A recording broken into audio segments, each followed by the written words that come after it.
What up?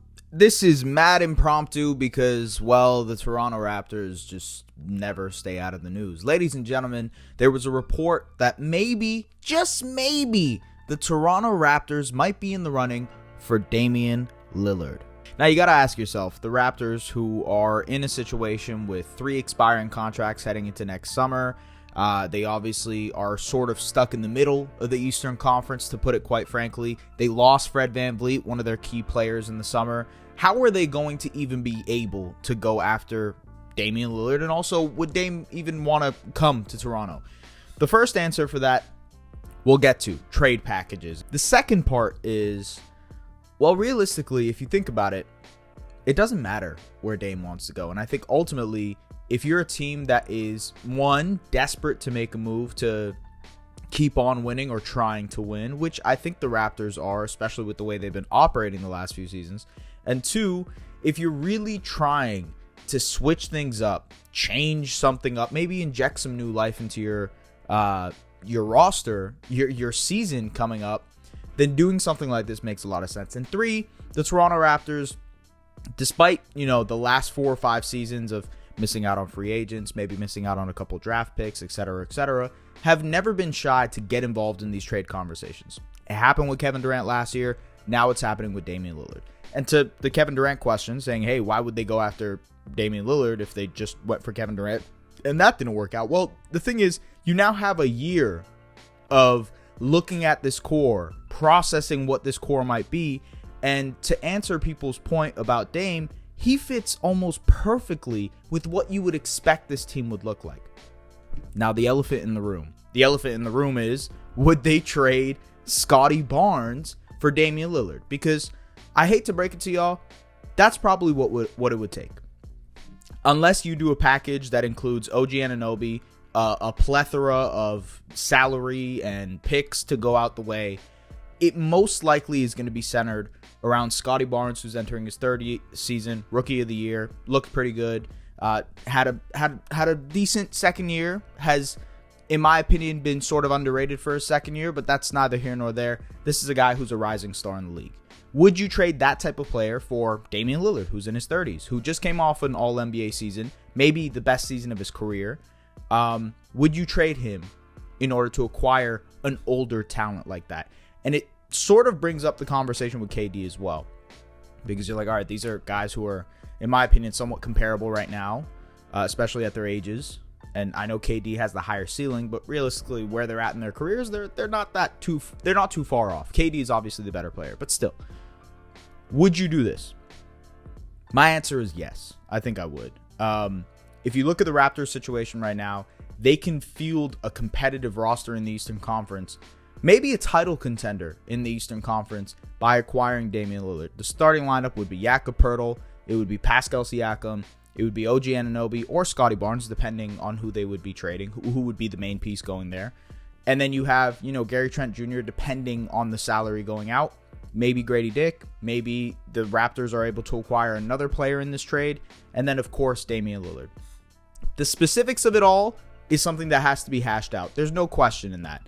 But the actual idea of them trading for Dame, in my opinion, makes sense for where they're at. You think about Pascal Siakam, you think about the trade rumors that have happened all season, all summer. What might he do? What might the Raptors do? He doesn't want to leave. He wants to sign an extension. The Raptors want to move on into a new era, etc., etc. I think a lot of that stems from the fact that they don't see it capable of building a decent winner around Siakam right now. And this is one way they can do that. This is a get out of jail free card for all of the mistakes that they've made over the last couple of seasons, at least what the front office has kind of had mishaps about, if you will. Sometimes you miss on certain things in the front office, and realistically, you're not going to get every move correct, okay? Malachi Flynn getting picked at 29th versus Desmond Bane. People talk about it all the time.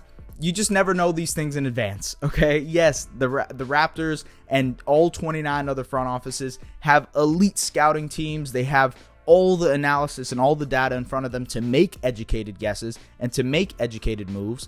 But at the end of the day, a lot of these things have to pan out with a little bit of luck. And the Raptors haven't had that type of luck as of late. They also haven't played their hand to be quite honest, that well. The whole Kyle Lowry saga and not trading him at the deadline. You could talk about Fred VanVleet at the deadline, maybe even guys like Pascal Siakam and OG Anunoby, where there have been trade opportunities in the past. They haven't taken advantage of these situations when they were in a position of power, a position of leverage. Now they're in a position where they're not in a position of power and leverage. They need to make moves to maybe shake things up, especially because they can't walk into the 2024 summer with 3 unrestricted free agents in Pascal Siakam, in OG Anunoby, and Gary Trent Jr. How do you do that? You can potentially acquire Damian Lillard. You can field a competitive roster now. You can extend those guys knowing that you have a contender. And to the people who might be wondering if it is a real contender, let's just see how they stack up. Let's try to assess. The starting lineup that I mentioned in Jakob Poeltl, Pascal Siakam, OG Anunoby, Gary Trent Jr., and let's say Damian Lillard, okay? I think there's a way to get there. Because if you look at the other guys, Boston has a great team. In that, there's no question. But they also gutted Marcus Smart from their team. They no longer have that heart and soul, if you will. But they still have Kristaps Porzingis, Jason Tatum, Derek White, Jaylen Brown, obviously, Al Horford.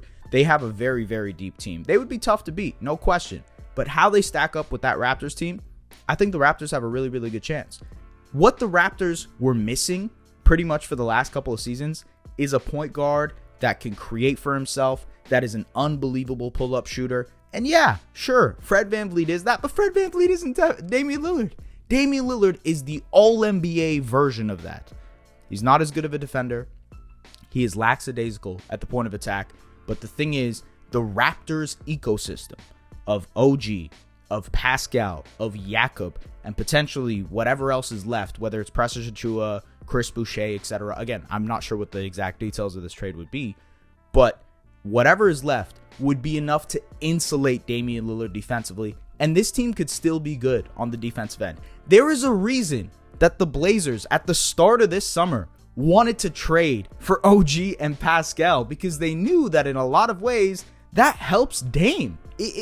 If anything, it wouldn't make the Blazers a contender because the Blazers were in a very different stage of their own timeline, but it would make this Raptors team a contender because they can field a competitive roster. They have a better center. I think Jakob Poeltl is a better center than Jusuf Nurkic. I think Pascal Siakam is obviously better than Jeremy Grant. OG Anunoby is someone that the Blazers have been desperately looking for the past 5 years. And then you have these other rotational pieces. I love a Jalen McDaniels being inserted there. Grady Dick, a rookie who can shoot. Dennis Schroeder off of the bench as your point guard creator type. This is a team that would look really, really good. So comparing it to Boston, I think they'd have a pretty good chance. You look at Miami, which is another contender. And yes, they're in the sweepstakes for Damian Lillard as well. They are gunning for Dame as well. The question you have with Miami, and maybe this is something that Heat fans will disagree with, I do think they lost a little bit by losing out on Gabe Vincent and Max Strus this summer. They're not as deep as they were last year. They don't have as many switch-ups and change-ups, and that's an issue moving forward, in my opinion. Look, Heat fans are going to disagree with me and say they can manufacture rotation players out of thin air, and honestly, based on Heat culture, based on the development that they have, I wouldn't fault them for having that opinion. But at the same time, Gabe and Max Strus both played quality minutes for the Heat last year, both in the regular season and in the playoffs. And while Strus kind of struggled to shoot in the playoffs, Gabe was incredible for them. So like they are missing out a lot here in the playoffs, in the regular season. And if they don't get Damian Lillard, yeah, they're maybe not on equal ground. But at the same time, they have Bam, they have Jimmy, they have a nucleus, they have ways to create and manufacture these rotation players out of thin air, a great foundation with Eric Spoelstra, Pat Riley in them. I understand the reason that they would be competitive, but I honestly think if Dame were to go to Toronto versus going to Miami, the Raptors would have a better team. I just want to clarify this point. I meant that if the Heat strike out on Damian Lillard next season, and for some reason the Raptors have Damian Lillard, they would be a better team than the Miami Heat next season. Not that if the Heat had Dame, they would be better. You know, that's not what I'm saying. I'm saying if the Raptors had Dame, but the Heat did not have Dame, the Raptors would inevitably be the better team. That's just my opinion. It just makes a lot of sense to me fit-wise when you come to that. And I'll talk about the fit in a little bit because I'm just going through these Eastern Conference teams. The other two teams you think about is the Bucks, and I guess you can bring up the Cleveland Cavaliers. We'll talk about the Bucks first. Obviously, they have Giannis Antetokounmpo. That is going to be a matchup nightmare. But at the same time, if you think about what it requires to be able to guard a Giannis Antetokounmpo and the Milwaukee Bucks, the Raptors have historically done a good job because of the length that they can provide on the wings, because of the depth that they have in the front court. They are sort of perfectly aligned to be able to not only defend, but in a lot of ways make things bothersome for what the Bucks want to do. Now, they have a new head coach, Adrian Griffin. Who knows if they want to play a different style, but they're less deep than they have been in the past. They're looking for these fringe rotation pieces to make up really, really consistent minutes. Can Jay Crowder be a good guy for them? Can Malik Beasley be a good guy for them? Can, Marjon Beauchamp crack the rotation for them? These are the guys that they're asking for to play real quality minutes on a contender.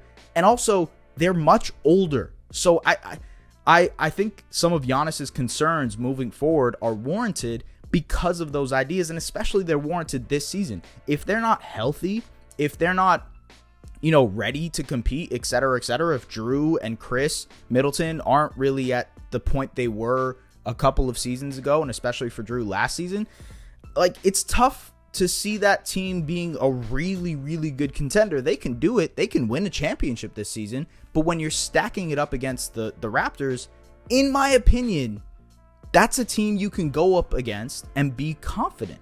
I just think that's the range of teams that you're throwing yourself up against. And when it comes to the Cavaliers, yeah, that's a good matchup for the Raptors generally. Generally speaking, they haven't done a poor job against the Cleveland Cavaliers in the regular season. Now, obviously, playoff-wise, it might be a different story. The length of Jared Allen and Evan Mobley might bother them. The creation of Darius Garland and Donovan Mitchell at the point of attack at the guard spot could be an issue. But again, I think if you stack it up talent-wise, it's comparable. And you just need to be at the point where you're comparable to these Eastern Conference contenders. You have to be comparable to Boston, to Miami, to Milwaukee, to Cleveland, to whoever, Philadelphia, even if they keep James Harden. When you acquired Damian Lillard, you put yourself in that conversation.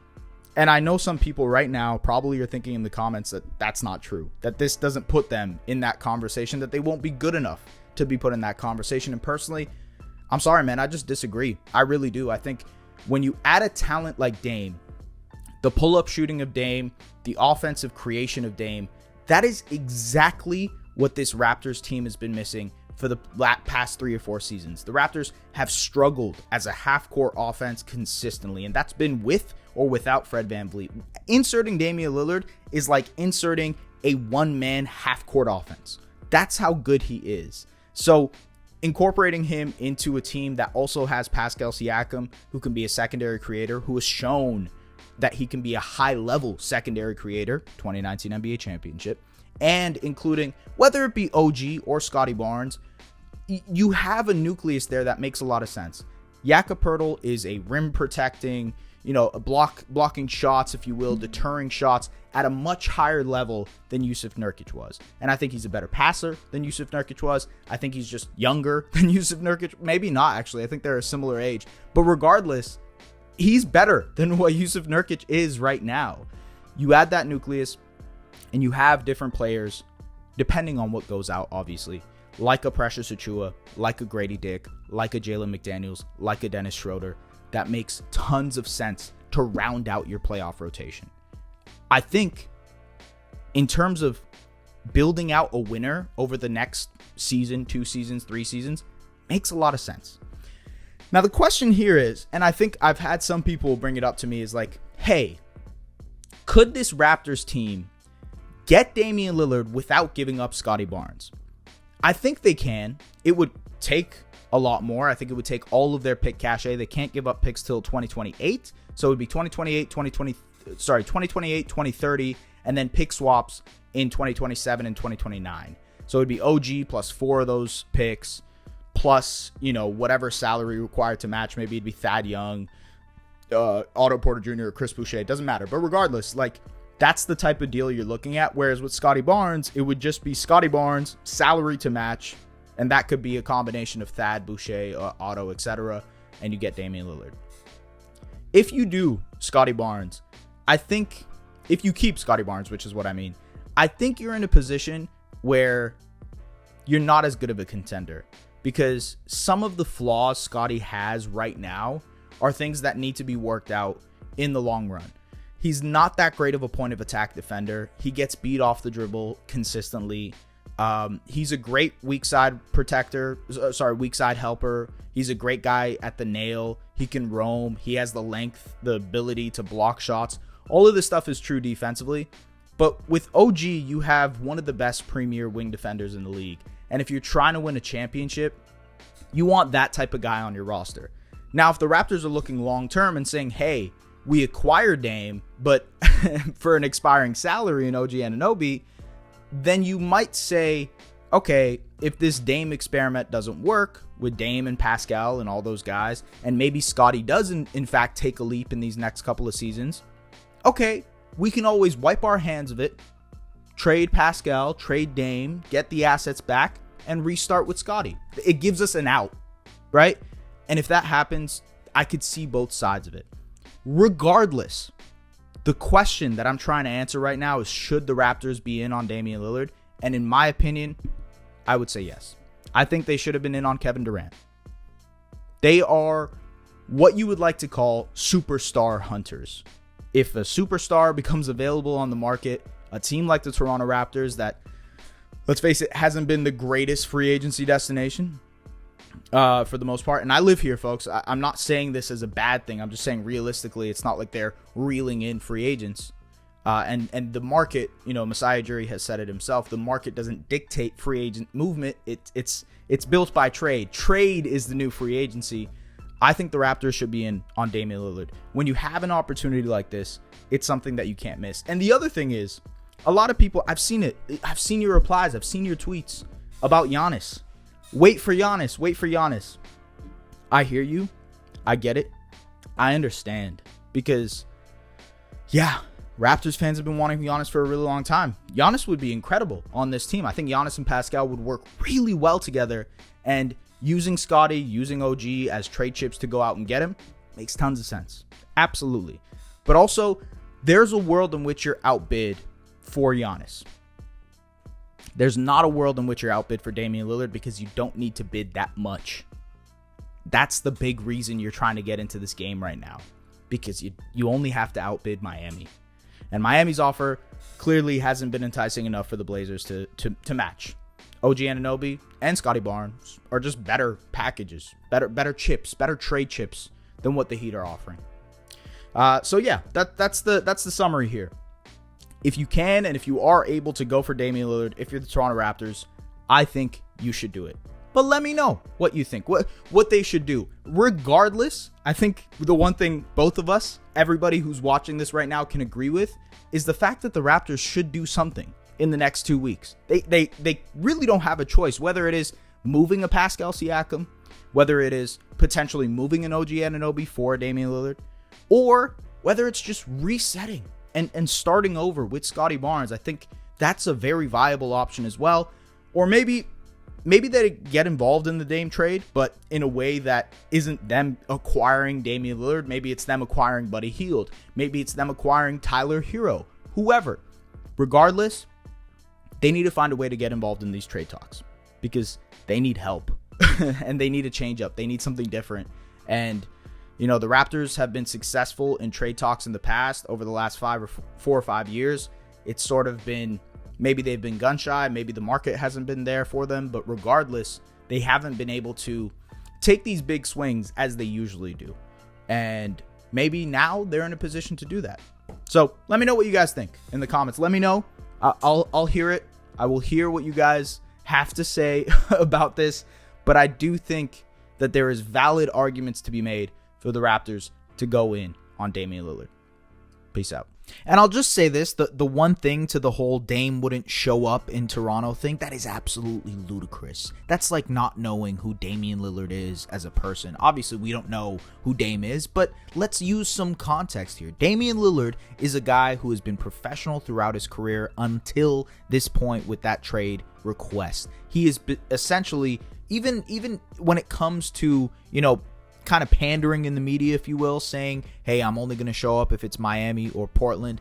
This is all ways to get what he wants. And what he wants inevitably is to be in Miami. But would he, a guy who has shown love to Toronto before, who has an appreciation for, from what I know, he has an appreciation for Toronto, would a guy like that really hold out? And is he in a position to hold out? Well, no, he has multiple years on his contract left. He still has to play in order to be, at a point where he can be eligible. Would a guy like that hold out? It seems unlikely, especially because of the contract, because of the fact that he has multiple years left on his deal. He's not just going to sit there for the rest of his career, because these are really the final stages of his prime. If someone, even not the Raptors, trades for Damian Lillard, there's a pretty good chance that he suits up for them. There's no question in that. I think this is something that's being overthought way too much. Yes, obviously he would prefer to go to Miami, but at the same time, it just seems like it's sort of pandering and kind of making sure that you get to your point to leverage in the media, if you will. If Dame were to get traded to Toronto, I imagine he shows up, and he shows up ready to play.